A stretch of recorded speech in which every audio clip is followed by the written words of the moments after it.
तेणु आज आम पढ़ेगा साहित्य बहीर कौन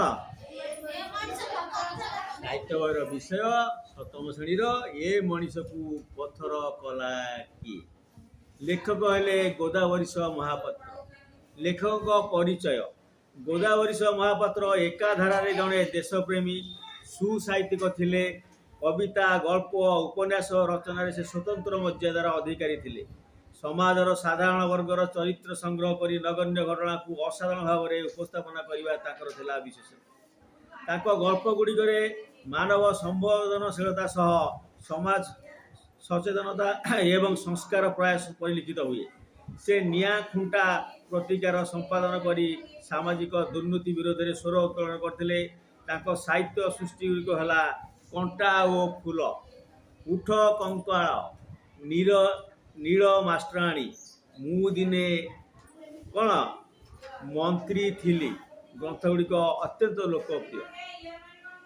तेणु विषयटा गोटे लिखाई आमर कौन जड़े लोक उपरे जो लोक कि पत्थर काटी सी पत्थर काटला दिन काटी राजा ताको भूली जाइए। से पत्थर काटुची तो काटुची लास्ट बेले से पत्थर काटुची राजा नाती सब देखिकी जापारि घर को लेकिन आई तथा से कौन मतलब पत्थर दरकार से पत्थर काटी जिते राजा बसे रखिले भी सी रही विषय वस्तु है जड़े मनीष को जदि गोटे कम लगा जाए कौन अन्य किसी करा न दि जाए तो से सही कम ही कर चलता है।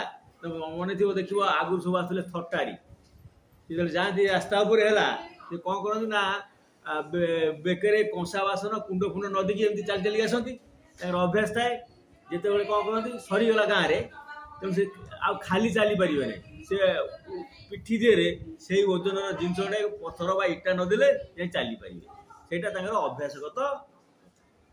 ध्यानमग्न ऋषि परी केते जुगरु से पहाड़टा छिड़ा होइची तार इतिहास कई जानती नाई। केबे प्रथमे पहाड़ उपरे पत्थर जमाट बांधिला, केबे प्रथम तार तरुलता देहरे श्यामल पत्र देखागला, फूल फुटी हसिला से कथा मध्य केही कहि परिबे नाई। से भितरे बण जंतु बसा बांधि रहिले, पक्षी गीत गाइले, वर्षा तार कपाल धोईदेला, सूर्य चंद्र तारा केते बेले केते देश ताकू पिलाई देले से कथा केवल से पहाड़ जाने आउ कहीं जानती ना।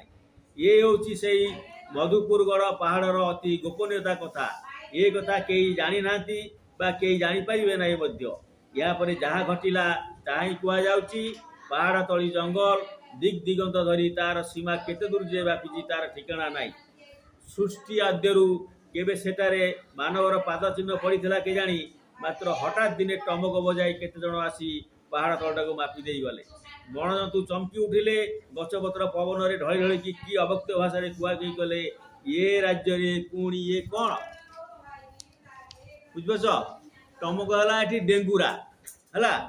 किसी दिन गला देखु देखु मुक जड़ तरु गुड़ाक काठुरियार प्रचंड कुठार पारे बणभूमि को भीतग्रस्त कर गोटे पर गोटे टली पड़े।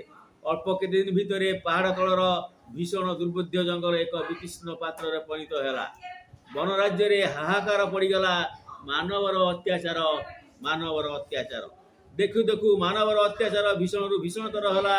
से राज्य रे कहार डाल हेला तो कार मूल तड़ा गला, कार मुंड गंडीजा को काटिकी श्रीहीन थुंटा आकार छाड़ी दिगला।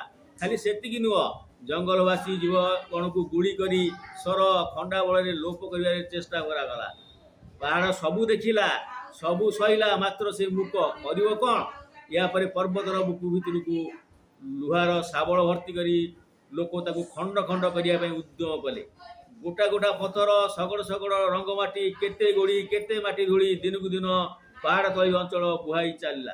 चारिआडे राष्ट्र है नर तोला हम ए वनवासी जीवजंतु तरुलता दुखर सीमा रहा नहीं। पुणी अत्याचार तो मानव जातिर आनंदर सीमा नाई।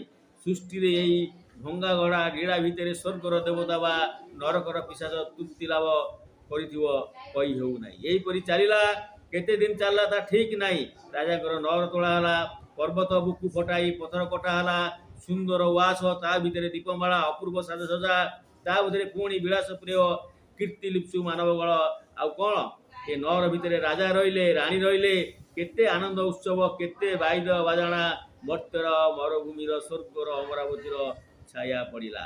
यारी ना हला मधुपुर गड़ आउ ये पर्वत खंडकर ना हला गड़ पर्वत बुझिपाइल से पर्वत ना हला गड़ पर्वत आज पार्ट